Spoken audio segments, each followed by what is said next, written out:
Hello and welcome to History Hack. Matt here again, and we have got a very exciting episode for you tonight because not only am I on my own, which is what's been happening recently, I've got Merrin Walters with me. Good evening, Merrin. How are you? Hello, Matt. Hello. How are you? I'm very well. I'm really looking forward to this because we've got somebody special with us today, haven't we? Oh, shucks. We have got someone a little bit special. We have the inimitable, highly talented man of many coats and colours. He's an award-winning actor, writer, producer, poet. He is a man with a mellagynous manner, honey-like dulcet tones. It's Chaz Mena. Hello.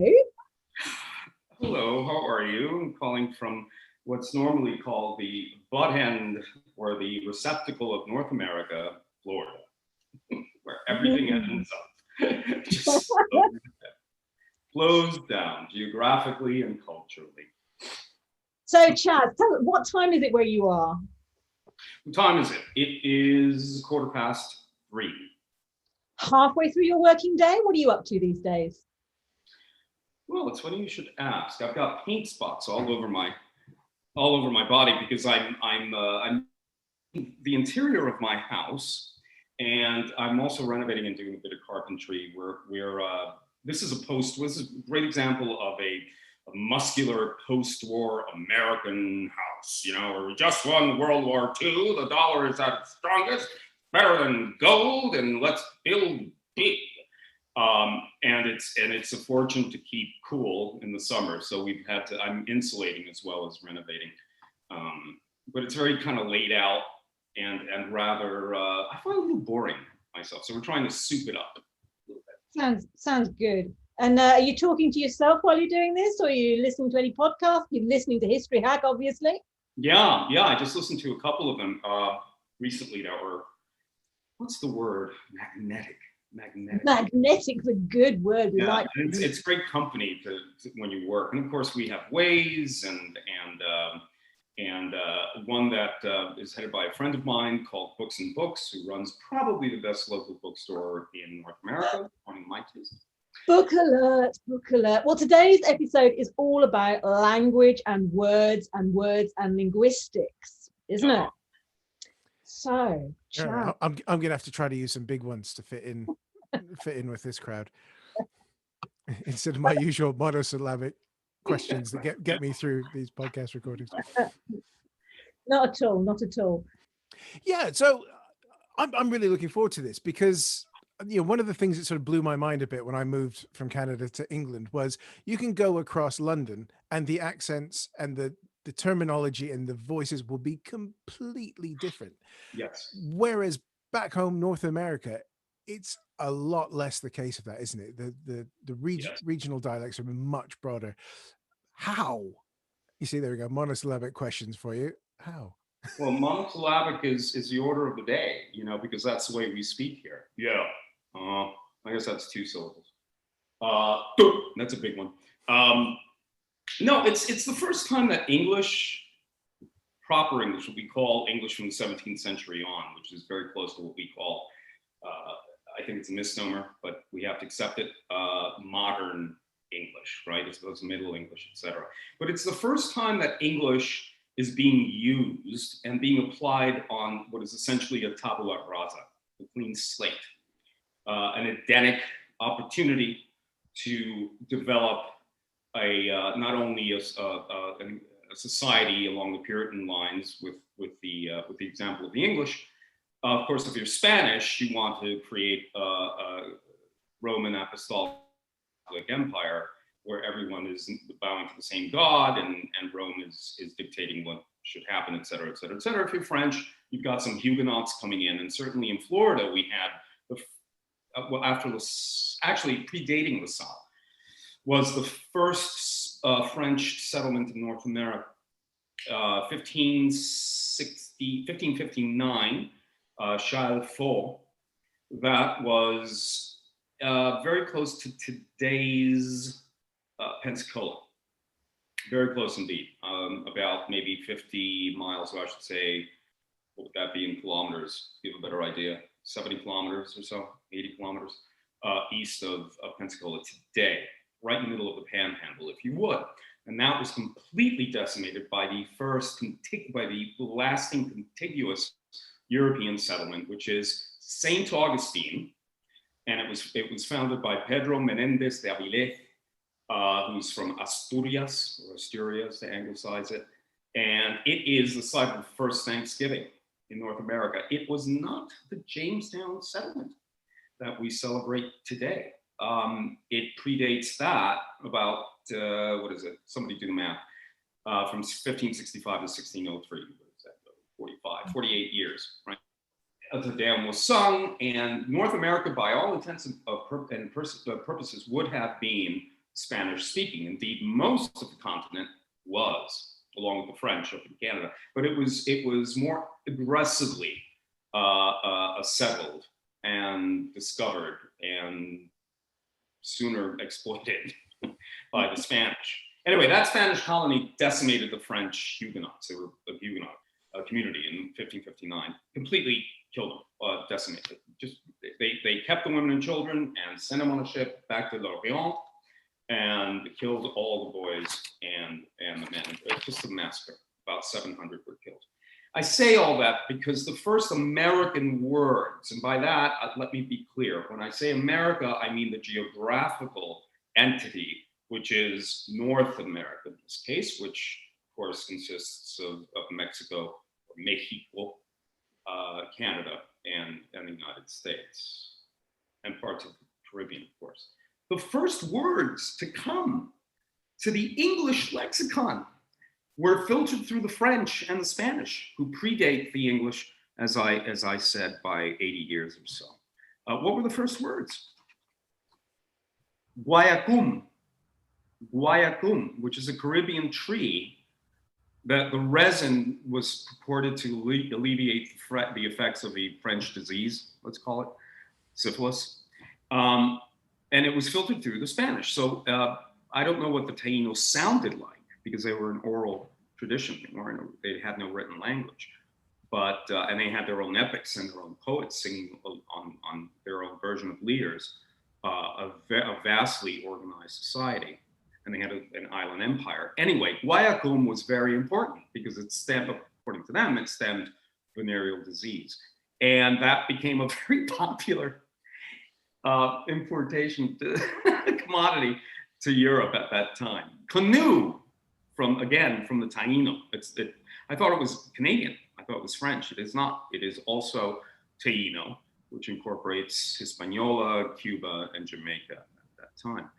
Most interestingly is hurricane, which actually makes its debut, people think, in English in Shakespeare's King Lear, when Lear yells out in the storm scene when he's on the cliffs of Dover and he's combating the elements, and he says, "Cataracts and hurricanos spout till you have drenched our steeples," right?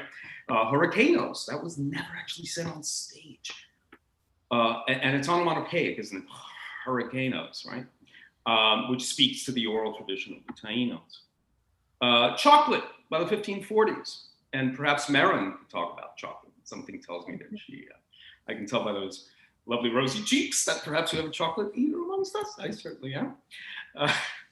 Potato, which comes from the continent of South America, which is Incan. And one of my favorite pastimes, tobacco, which is Arawak. It comes specifically from Cuba, from the western province of Cuba, which is in fact the best place, according to tobacconists, to grow that particular leaf.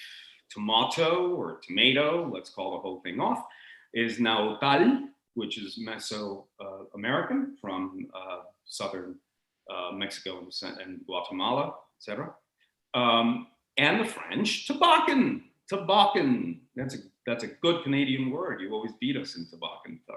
And totem is from British Columbia, from the Native Americans from I forget the name of the tribe right now. Maybe you can help me, Matt.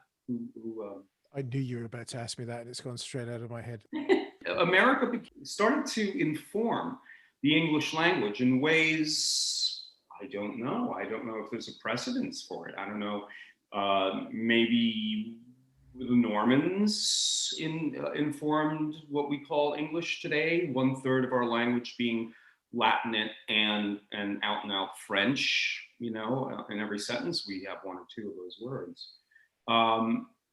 In Spain, of course, we have Arabic becoming 1/3 of Castilian. Perhaps that's a good precedence, but nothing is so, well, adventuresome, as so otherworldly, as unprecedented as North America. Of course, we say, or they said, it was the gentrification of North America because these Native Americans, these Aboriginals, were being blessed by our presences there, right? I mean, we know that means particularly dangerous to the Aboriginals of this continent, North and South, I should say. But, you know, the first English person to be born in the Americas was a young lady called Virginia Dare, aptly named. That was her surname, the daughter of Ananias and Eleanor Dare. It's as if, her theory, that a person's name is somehow a challenge for their life. I mean, certainly they dared to come over. You know, what did she sound like? Well, her parents were Londoners. You can simply revert to what Londoners sound like. But what part of London, Matt, as you suggest? You know? Was she one of the early settlers? Yes, she was born in Roanoke, Maryland. So she would have come across in 1620? No. Actually, she was born in 1587. Okay.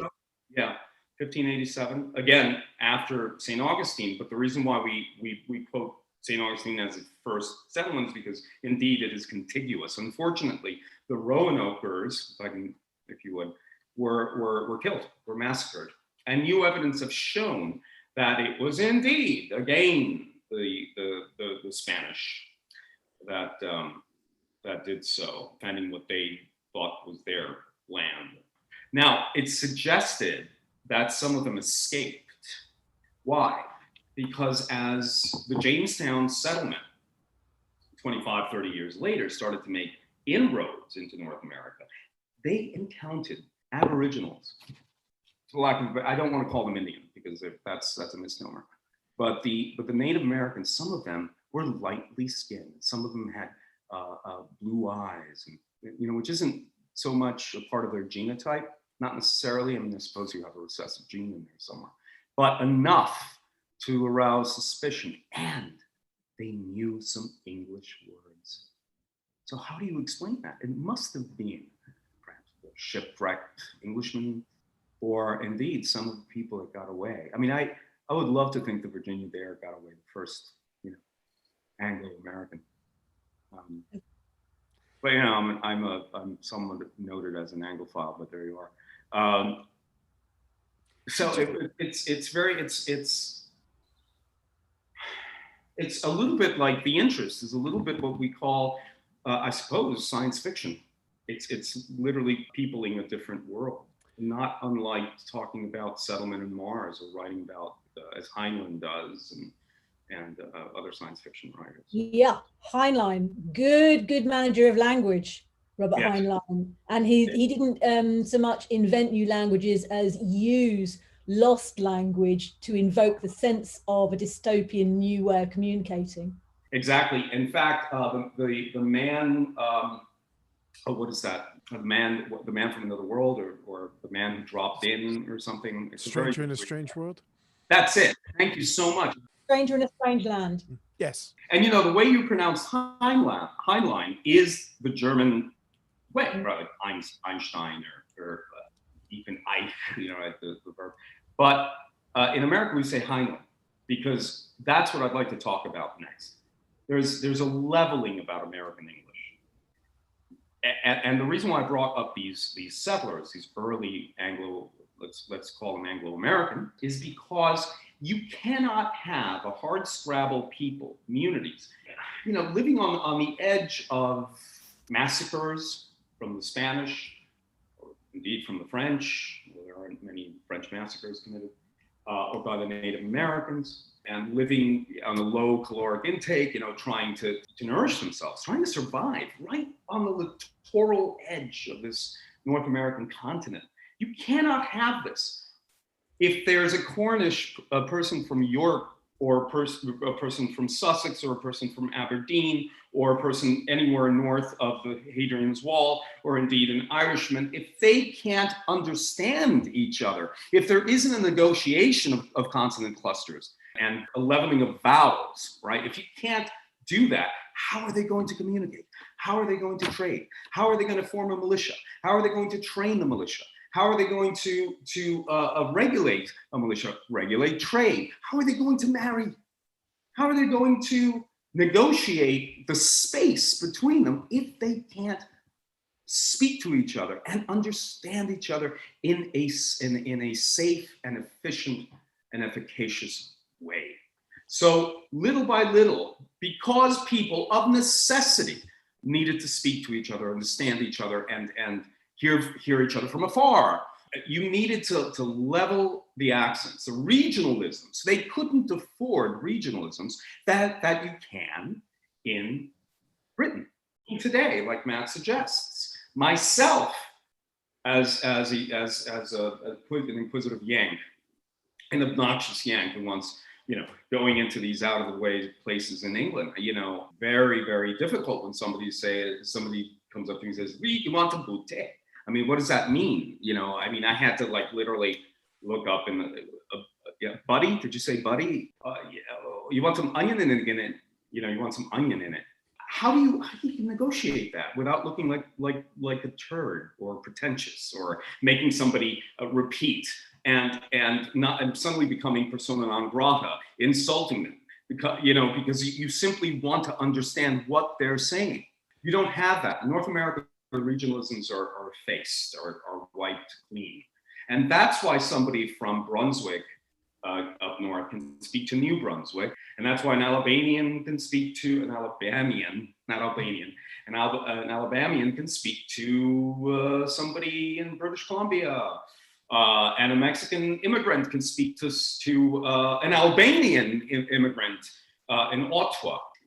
What we're saying here really is the necessity of the hardships and the need to, don't want to use the word, but that colonial spirit of taming the land helps bring language together in a way that it wouldn't in places with much deeper roots. That's right. These are outgrowths of feudal society, and they maintained their way of speaking. And they lived next to each other, some of these counties. But because these counties were islands of, I'm not saying they're feudal now, obviously, but because they're an outgrowth of this time, of this localism that dictated everything, and despite trade, right?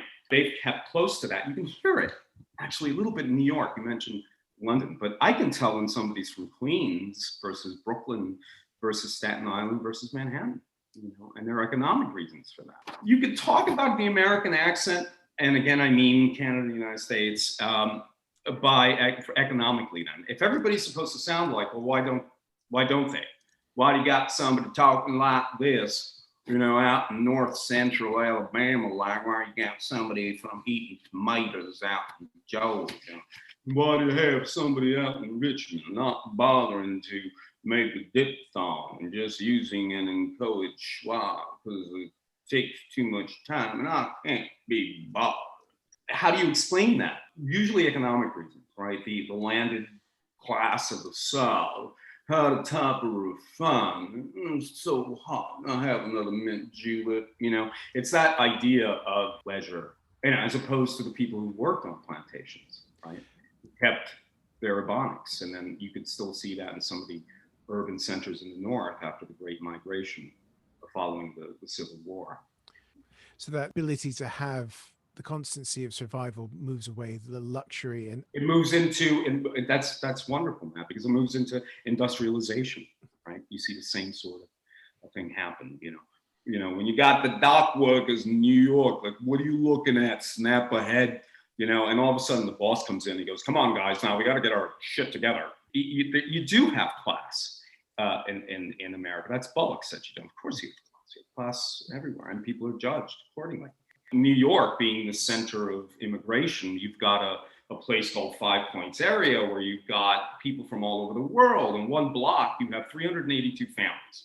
812 persons who are Irish, 218 Germans, 186 Italians, 189 Poles, 12 French, 9 English, 7 Portuguese, 2 Welsh, 39 Negroes from the South, and American, whatever that means. So how do they get along? How do they, how do they create this patois? Well, what they do is that they level off the accents. The sons and the daughters, obviously, they court each other and they get married, and their children begin to talk in this leveling fashion. I actually have an anecdote in late 19th century New Yorkan. I don't know if we have time for that, but I'll be very happy to read it to you. Go for it. So this is an example of New Yorkian. And by that, I mean working class New York, from Brooklyn, from southern Manhattan, from the 1880s on. Actually, indeed, before even the Civil War, to about the turn of the 20th century. This is a son who is now an older man remembering his father who came from Poland. So he would say something akin to, and it's written phonetically, "The first thing we did from getting from the custom house was to find our way to an eating house. As soon as I sits down, a waiter comes up to my father looking like a moth or a butterfly or something. Then that's where the trouble began. The waiter understood just enough English to put us to sleep. So says my father, 'Have you any soup?' 'Oui, oui,' says he, 'the soup and the potes.' Then the old man gets up from his chair and says to him, 'Well, you can shove that soup up your own potes.'" That's an example of negotiating. Indeed, maybe this is apocryphal, but the son could cite. The fact that he could cite an anecdote like that, I think, is telling of people trying to negotiate a space to communicate. How can you create synergy if you don't have a common language? That's a really great example, Chaz. What kind of period does that come from? What time period are we looking at? This particular accent could be anywhere from the 1840s. Well, I should say specifically, this Polish person was probably came here after the revolutions of 1848. So that's when you had Germans and Polish people and Austrian people and Hungarian people and the Italians come en masse because they wanted to live in a country that they fought for in 1848 and lost. Because if I remember my history correctly, it was 1790 was the first census when it was about 4 million Americans, and 90% of them were descendants of English colonists. Scotch-Irish, that's right. And within that community, there was a significant Irish population, about 400,000. That's right. That made them the largest non-English community. But within the space of a generation and a half, 2 generations, you get to a point just pre-Civil War where you've got the likes of Ralph Waldo Emerson, Mark Twain, Walt Whitman, Noah Webster, who are starting to hear this cacophony of language, of dialect. And what Webster does in particular, he believes that speech always precedes grammar, and that a standardized pronunciation is actually needed before a written language can be determined, which is why he made an argument for something called dissertations on the English language, which was a way of providing standard spellings to facilitate understanding, so that no matter where you came from, if you understood the way things should be pronounced, that would help you to understand language faster and easier. Certainly, because those regionalisms, specifically, that the consonant clusters, the breath in the vowels, the extended diphthongs or triphthongs or an open vowel differs from county to county, and I'm suggesting that comes from the local ism of perhaps going back to the feudal age, where they were self-sufficient, right? You didn't need to speak to somebody 150 miles away. I'm just going to jump in here, mate, because I've only got an English high school education here, and you've said some interesting words which I know Merrin can explain to me. When we're talking about accents, Chaz is absolutely on the money. Accents can differ from town to town, and it's a nuance that passes on from generation to generation. But any two accents, whether they are English or American English, will differ in 4 ways. There'll be systemic differences, which are the differences between specific sounds. There'll be distributional differences, which is the sounds used within each word. There'll be lexical differences, and that's where some words have different pronunciations. And then there'll be phonetic. Essentially, it's the same phonemes are realized in different ways. Now, a phoneme is the smallest unit of speech that distinguishes one word from another. So, for example, the word cab as a car that takes people from one place to another, the phoneme B is what distinguishes the pattern of the word cab from the word can or cat or cad. So, in other words, it's a letter, but it's not once you get a bit technical about it. And the difference between American English and English, or Gen-Am and RP, received pronunciation, is that there are 44 phonemes, sounds, defined sounds in the English language. And that includes consonants, short vowels, long vowels, diphthongs, and triphthongs, really. Yes. But when we come down to the specifics, the consonants in our English and American English, so RP and Gen-Am, are identical. There are 24 of those. But when we talk about vowels, the Americans go straight to the heart of it. Vowels, RP, received pronunciation, has 20, and Gen-Am only has 16. So the actual construction of language within the mouth starts to change. I can run through some of the differences if you want to hear them. Yes, please. Okay. So well, Matt's the captain of the ship. Whatever. No, this is all great. I'm loving this. And considering my accent is midway between the both, I might use something going forward. Part of the challenge for understanding the difference between English and American goes right back to that early 1600s, when you had a ship coming over from Plymouth. Most of the travellers came from the south of England, from East Anglia, but there were actually about 25, 30 different communities. So you had a complete melting pot already of dialects and accents and idioms and different ways of speaking. But when it comes down to it, when it comes down to the technical differences, systemic differences between American and English, so RP and Gen-Am. A couple of examples in received pronunciation, the O sounds lot, got, not. Yes. And when we write it down, when you open up a dictionary, you see all those funny squiggles. That O sound for RP looks like a backwards A. But for Gen-Am, that same sound written down looks like an A with a colon after it. Yes. And it sounds a bit more like a lot, got, not turns into lat, got, not. That's right. Then you've got distributional differences. So RP is non-rhotic, not non-erotic. English can be very sexy. But if something is non-rhotic, then the R is only pronounced before a vowel when it's written down. So you get red. You get medial R's being tapped. Absolutely.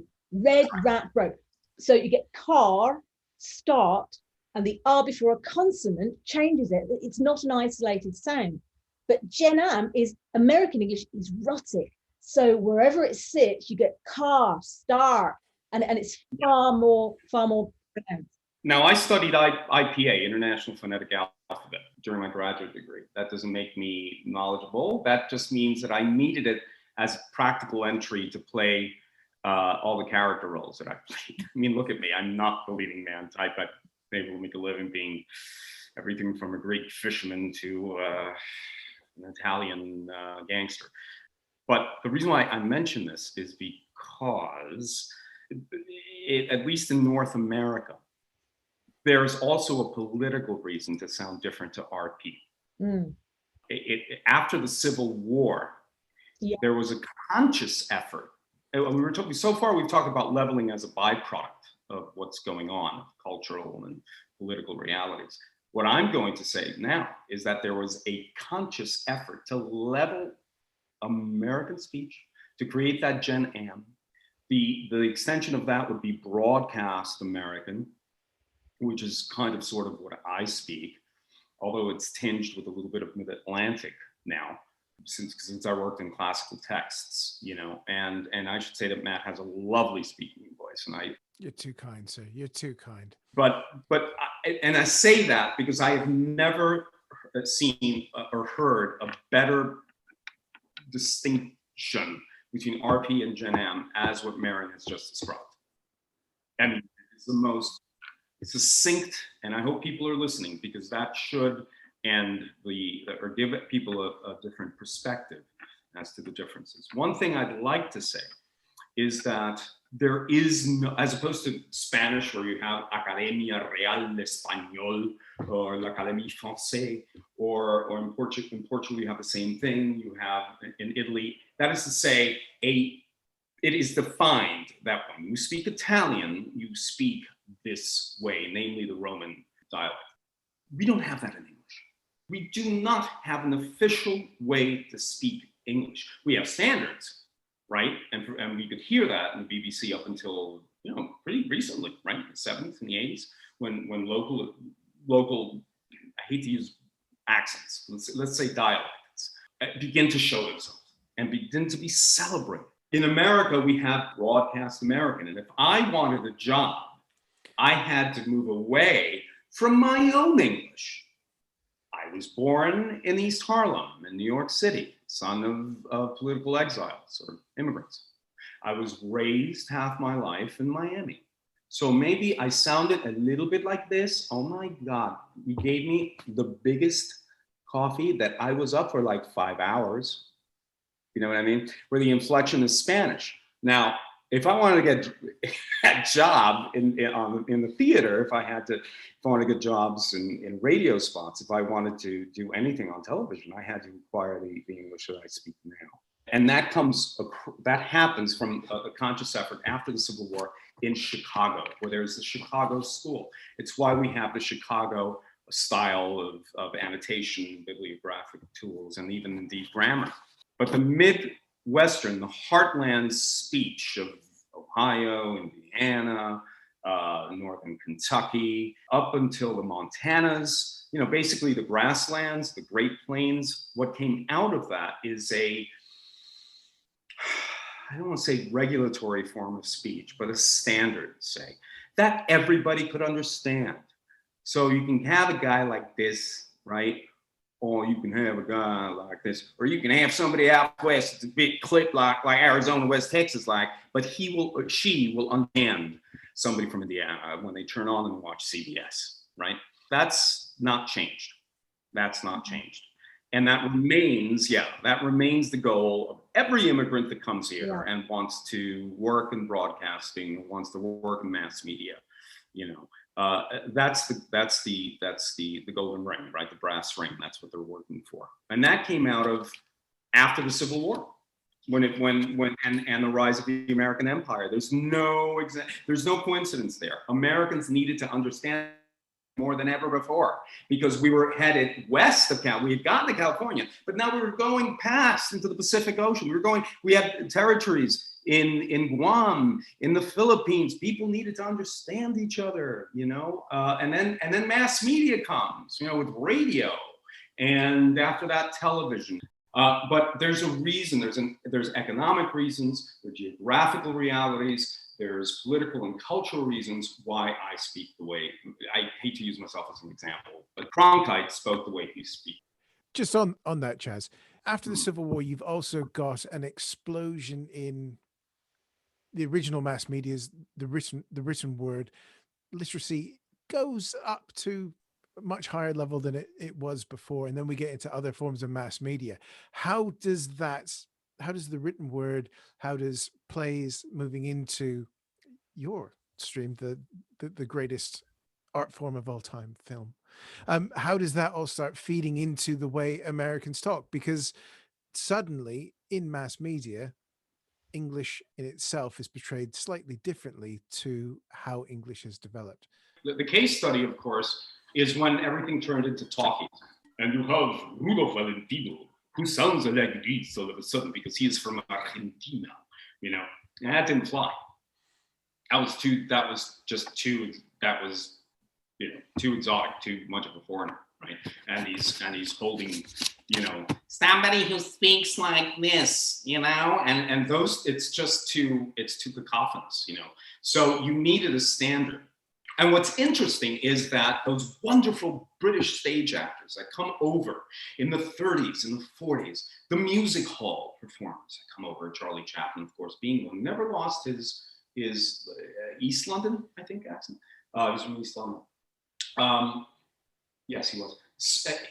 But you have others that, of course, he predominantly worked in silent films. But you do have people like Archibald Leach, right?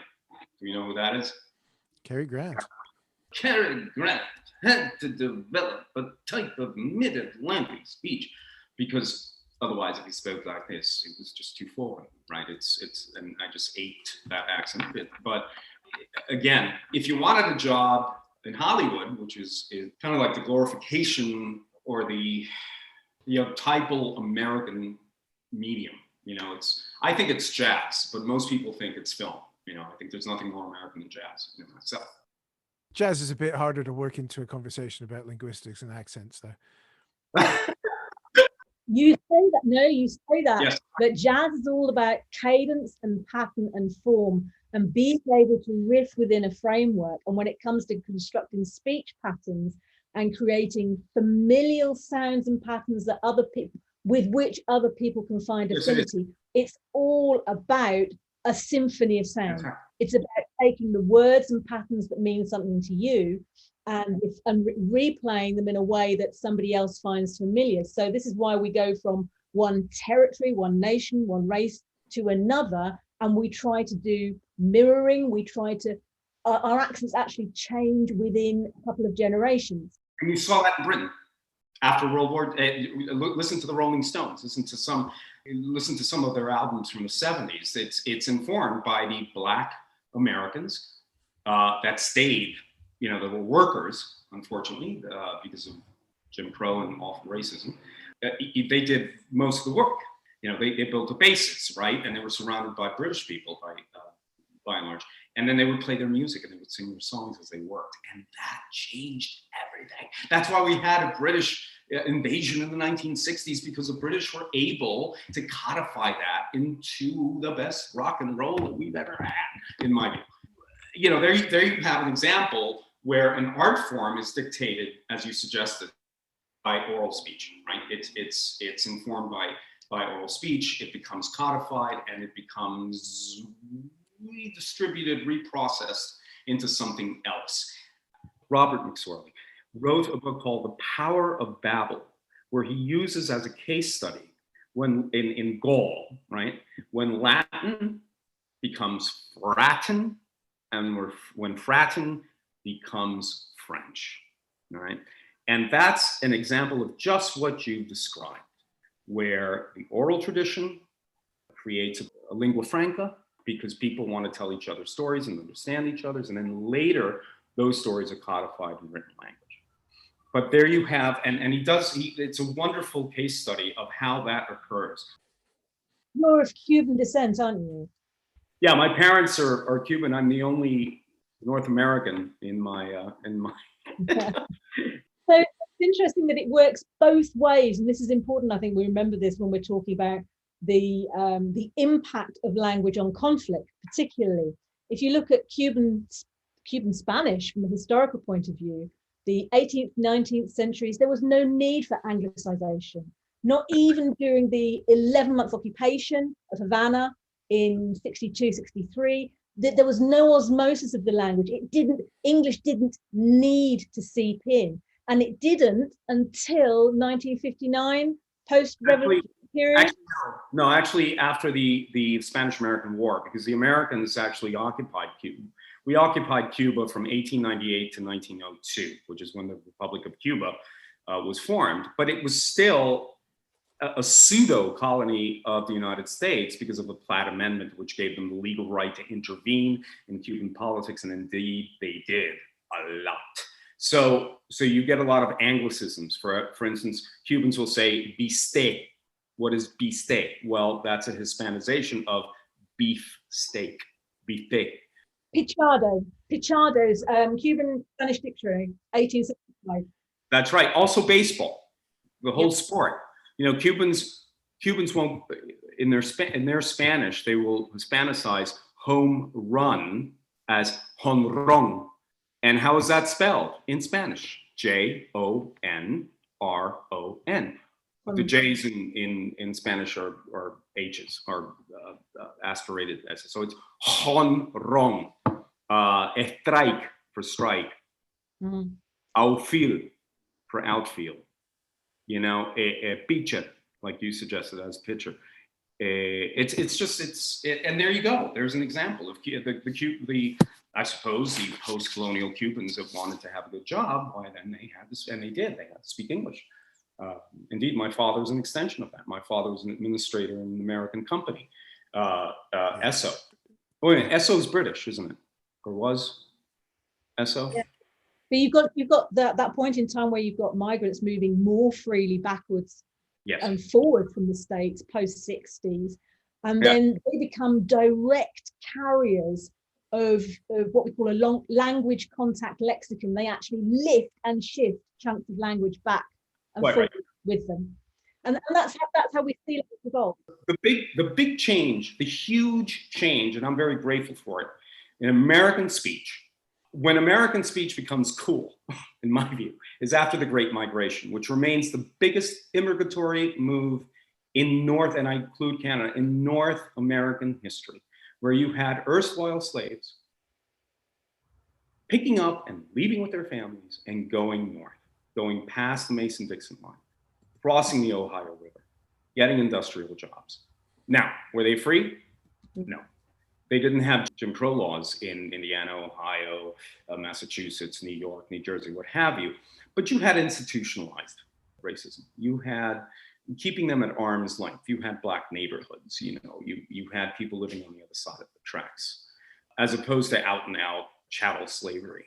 You know, you had in the South. And the biggest tragedy in American history remains how Reconstruction went awry.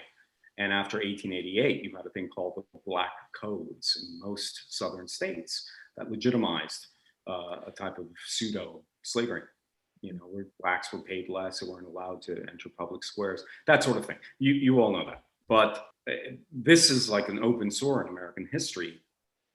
But there is nothing that has, I suggest, nothing has infused American speech as much as the African-American experience, and certainly in music and culture and sports. To deny that as an American is to deny your right hand. Let's bring this to a conclusion. Where are we now, would you say?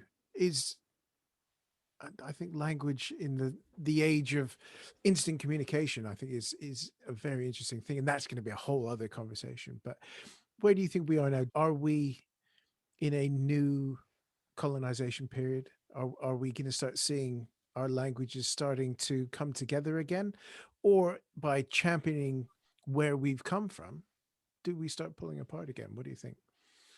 I think the lingua franca will remain of necessity American or Canadian, North American English, certainly because the media outlets are still owned by Anglophonic people. That's changing.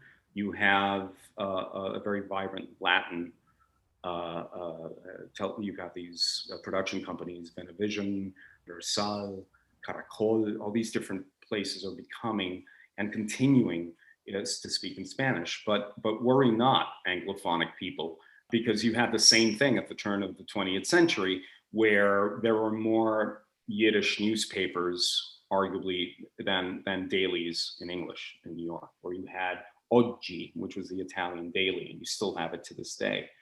That's dwindling, that's dwindling. So to the nativists that are freaking out, some good news, we've been there.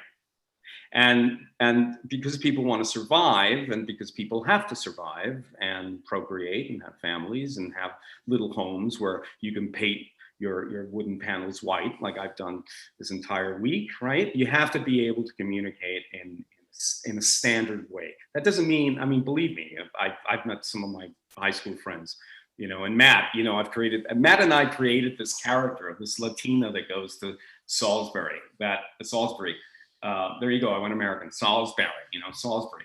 And she's fascinated because, oh my God, I went to the cathedral, oh my God, everything was like King Arthur, with those wonderful arches that go up like hands. And I want to get married with everybody. And oh my God, you guys talk so cute.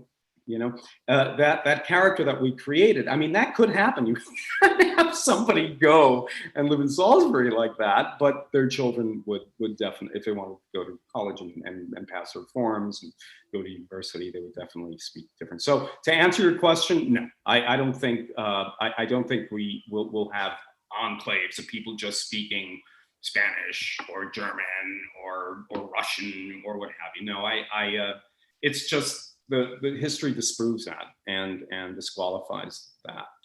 Can I suggest a couple of books? Yeah, so McCrum and Macmillan, The Story of English. It was first published in 1986, but there are 2 subsequent editions, and there's a wonderful documentary called The Story of English.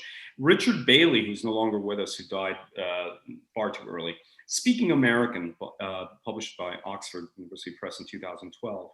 And for those of us who are theatrically inclined, Edith Skinner, Speak with Distinction, who well, I keep using that word, codify, mid-Atlantic speech for American actors who wanted to work in classical theater. And I studied that for 4 years, and that's how I got work. And that's how I was able to play these wonderful classic plays.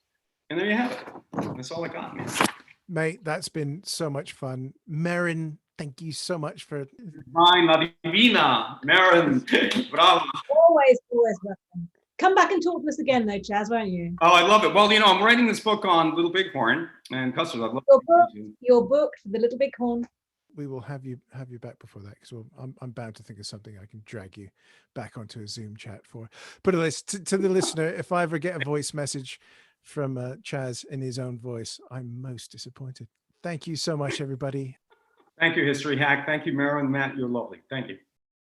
When our guests join us to talk about their work and their new book, the 45 minutes or so they spend with us is just a taster of all their efforts. So to this end, we have launched our very own bookshop on bookshop.org, where you can find our guests' latest and greatest books. You can support them, and you can support History Hack too.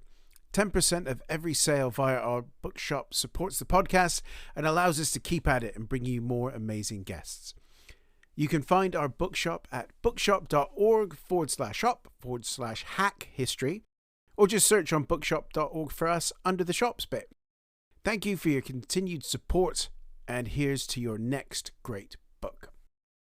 In 2020, when the boss ladies, Alex and Alina, started History Hack, the world was very strange, and unfortunately, it looks like 2021 is going to be equally strange. We would love it if you're able to support the podcast in any way. It will allow us to keep up the regularity of the pods and also the great guests that we've been able to bring you over the last year. We exist on Patreon as History Hack, and also on Podbean, our podcast host's own platform called Patreon. The reward tiers are being updated at the moment, so there's going to be some fantastic options for you to choose from. So if you're able to support us, that would be fantastic. So we thank you very much, and until the next time, bye.